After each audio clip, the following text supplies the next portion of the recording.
calculators. So matching graphs, A goes with C, B goes with B, C goes with D, and D goes with A. We did part A together. So part B, degree of 4, it is even, called a quartic.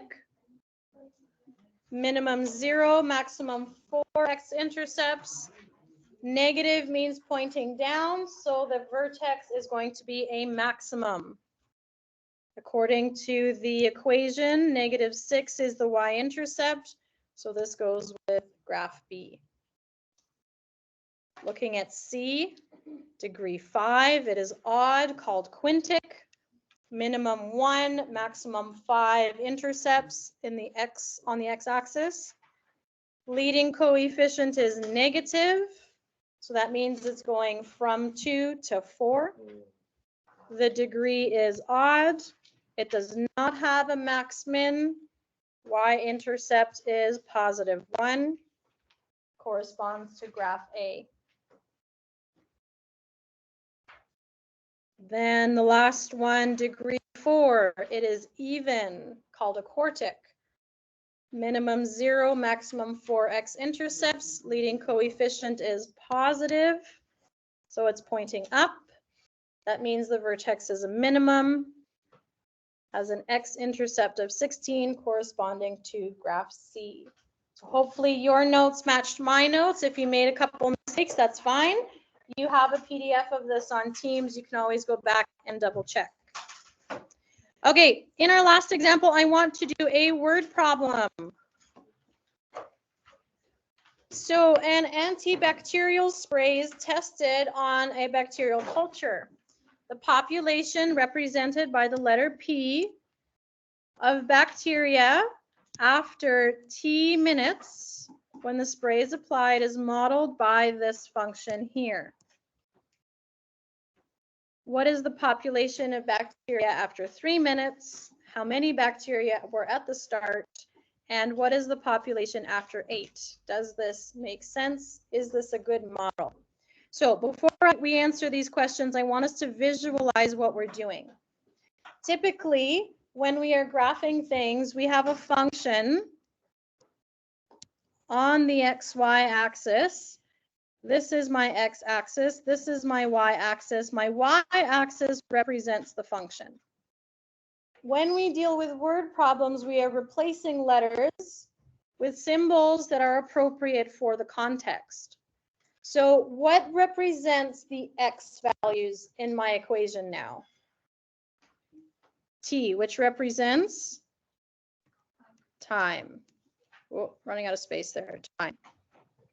What represents my y-axis? P, which represents what in real life? Population.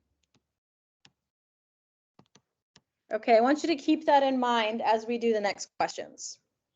It's asking how many bacteria are left when the spray is applied and 3 minutes has gone by. So essentially, what is P of 3, right? We're substituting 3 in place of P. So I take my big equation, I put 3 into all the spots where I see the value T. Okay, let's do some mental math together. 3 cubed, anybody know what this is? 27, so this is -2 times 27 minus 2 times 3 squared is 9 plus 3 times 3 plus 800. Now, you all have access to calculators, obviously. You don't need to do this in your head.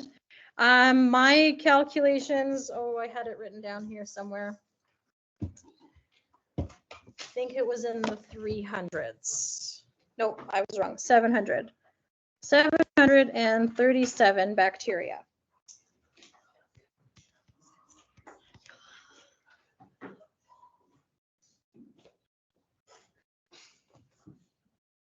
Is that a pretty straightforward question?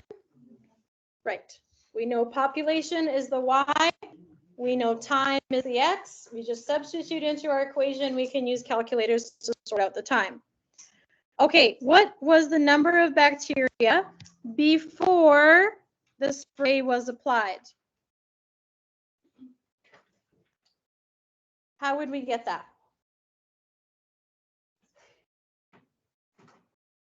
What is the time before I spray the surface? 0, right? You spray the surface and you start the clock.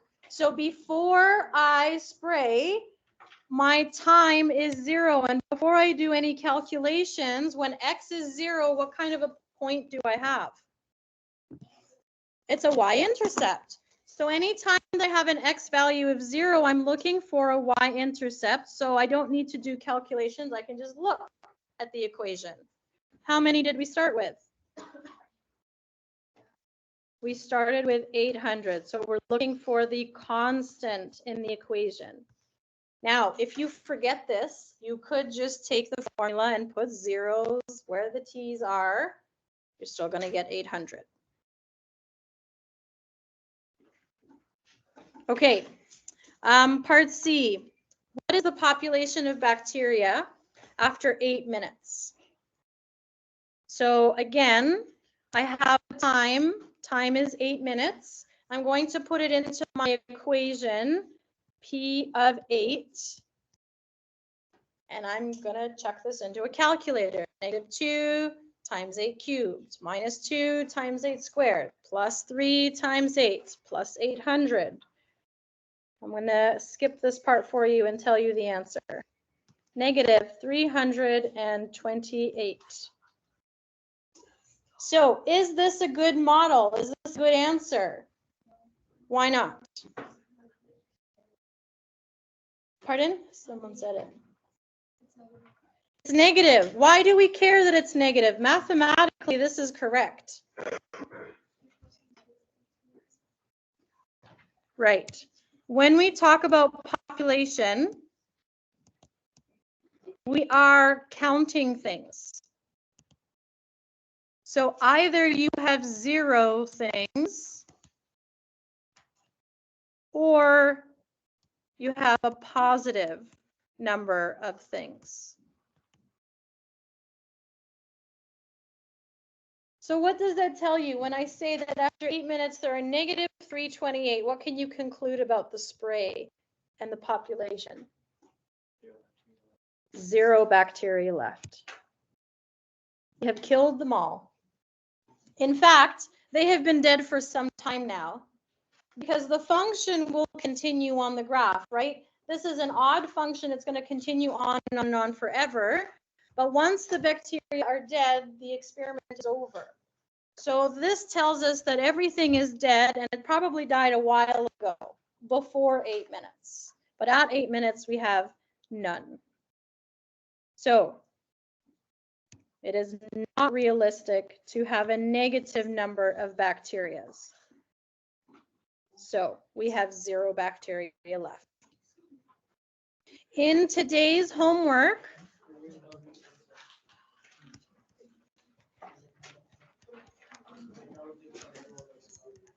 (3.1 evens).